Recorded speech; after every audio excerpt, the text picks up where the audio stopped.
Assalamualaikum warahmatullahi wabarakatuh. Perkenalkan, nama saya Ryan Arik Salim Harahap, NIM 210306122 dari Peternakan B, jurusan Peternakan Fakultas Pertanian Universitas Sumatera Utara, dengan dosen pengampu Ibu Tati Fidianasari.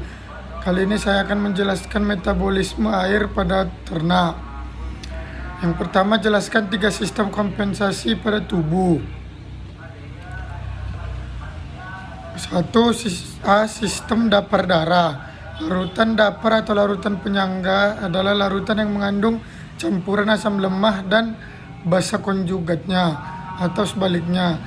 Secara alami, sistem dapar bikarbonat digunakan untuk mengatur pH darah, karena darah mengandung sistem dapar asam bikarbonat dan garam bikarbonat untuk mempertahankan pH darah tetap normal atau 7,4. Diperlukan perbandingan kadar garam bikarbonat, kadar asam karbonat sama dengan 20:1. Lalu B, sistem respirasi. Proses respirasi yaitu tubuh menggunakan oksigen dan menyingkirkan karbon dioksida serta uap air, melibatkan 1. Pemasukan O2 dan pelepasan CO2 di alveoli. 2. Transportasi O2 dari alveoli ke jaringan. 3. Transportasi CO2 dari jaringan ke alveoli. Ditentukan oleh proses difusi udara sampai tekanan parsial gas dalam udara pernapasan atau PO2 dan PCO2. Transportasi O2 dalam darah berbentuk 1. Gas larut dalam plasma sedikit. Lalu kedua, O2 terikat hemoglobin atau HbO2. Lalu transportasi CO2 dalam darah berbentuk 1. Gas larut dalam plasma sedikit. 2. Asam karbonat larut dalam plasma sedikit. 3. Ikatan karbamino dengan protein darah termasuk Hb 20%. Lalu keempat, garam bikarbonat 70%. Lalu ketiga, sistem ekskresi melalui ginjal, mengatur kandungan garam bikarbonat dalam darah dengan cara 1. Mobilisasi ion H+ di tubulus proksimal dengan reabsorpsi Na+. Yang kedua, sekresi ion H+ di tubulus distal ditukar dengan Na+. 3. Membentuk amonia NH4+ di tubulus distal menggantikan Na+ yang terpakai. Lalu pertanyaan kedua, jelaskan proses metabolisme air pada tubuh ternak.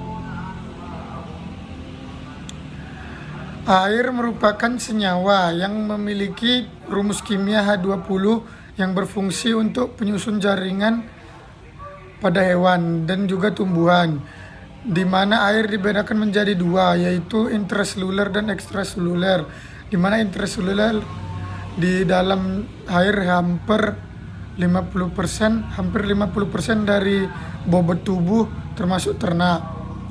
Sedangkan ekstraseluler yang berada pada luar sel seperti urin.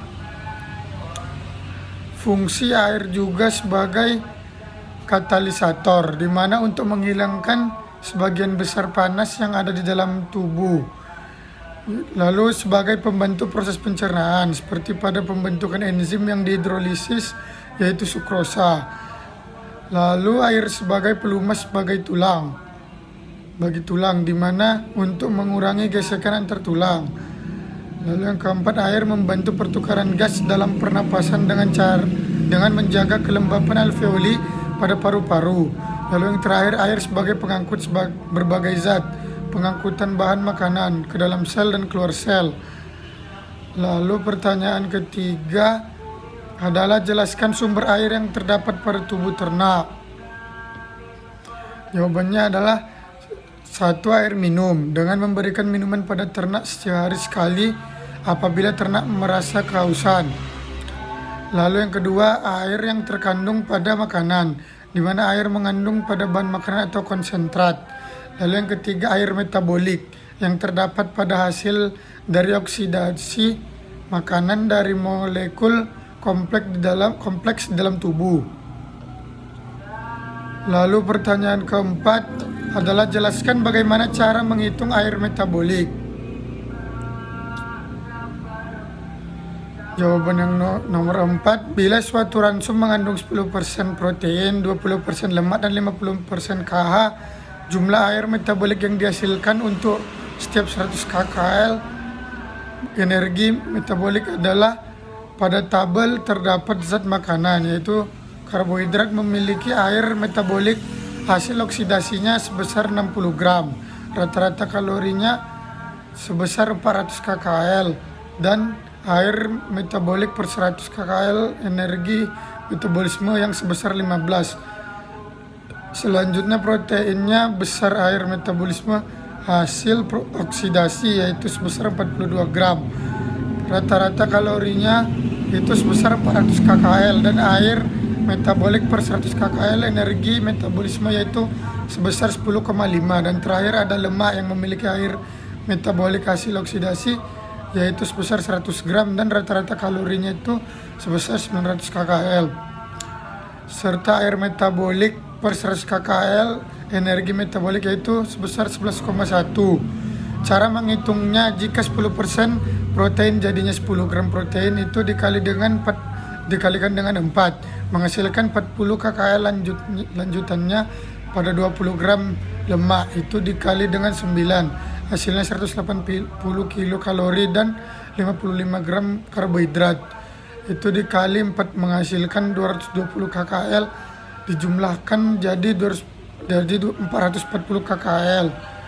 Jadi jika 40 kcal itu dapat menghasilkan 40 dikali dengan air metabolik per 100 kcal energi metabolis yang berasal dari protein sebesar 10,5 ini dibagi 100 untuk mendapatkan 1 kcal menjadi 40 dikali 0,105 hasilnya 4,2 gram air metabolik. Selanjutnya 180 kcal pada lemak itu menghasilkan 180 dikali dengan air metabolik per 100 kcal energi metabolis pada lemak sebesar 11,1, yang dimana itu dibagi dengan 100 untuk mendapatkan 1 kcal jadinya 180 dikali 0,111 hasilnya 19,98 metabolik. Selanjutnya ada 220 kcal yang menghasilkan 220 dikali air metabolik per 100 kcal. Energi metabolis yang berasal dari karbohidrat sebesar 15 ini dibagi 100 untuk mendapatkan 1 kcal, sehingga didapat 220 kcal dikali 0,150 menghasilkan 33 gram air metabolik. Semuanya dijumlahkan mendapatkan 57 air metabolik. Jadi bila energi ransum 1 kcal, maka air metabolik yang dihasilkan adalah 57 gram. Lalu lanjut ke pertanyaan kelima. Jelaskan faktor apa saja yang mempengaruhi ekskresi ternak. Jawabannya adalah 1. Hilangnya air melalui kulit pada mamalia, melepaskan panas untuk mengatur temperatur tubuh, di mana jumlah air yang hilang melalui kulit akan meningkat dengan meningkatnya aktivitas tubuh dan temperatur lingkungan. Lalu kedua, hilangnya air melalui ginjal sebagai air seni, urin. Hal ini sangat dipengaruhi oleh banyak faktor, seperti pakan yang kadar protein dan mineral yang tinggi akan meningkatnya hilang air melalui urin. Di samping itu, meningkatnya mineral natrium dalam tubuh akan banyak air yang akan diabsorpsi, sehingga menimbulkan odeman pada otak dan asites. Hasil akhir dari metabolisme protein adalah urea yang akan menjadi racun bagi saluran kencing. Untuk mencernakannya diperlukan air sampai konsentrasi yang tidak berbahaya. Lalu ketiga, hilangnya air melalui pernapasan, hampir 40% pada unggas. 4. Saluran pencernaan, bentuk pakan dan susunan pakan memiliki pengaruh. Contoh pakan yang sifatnya pencahar yang menyebabkan air banyak keluar bersama feses. Ekskresi kotoran sapi lebih basah dari kambing. Sekian.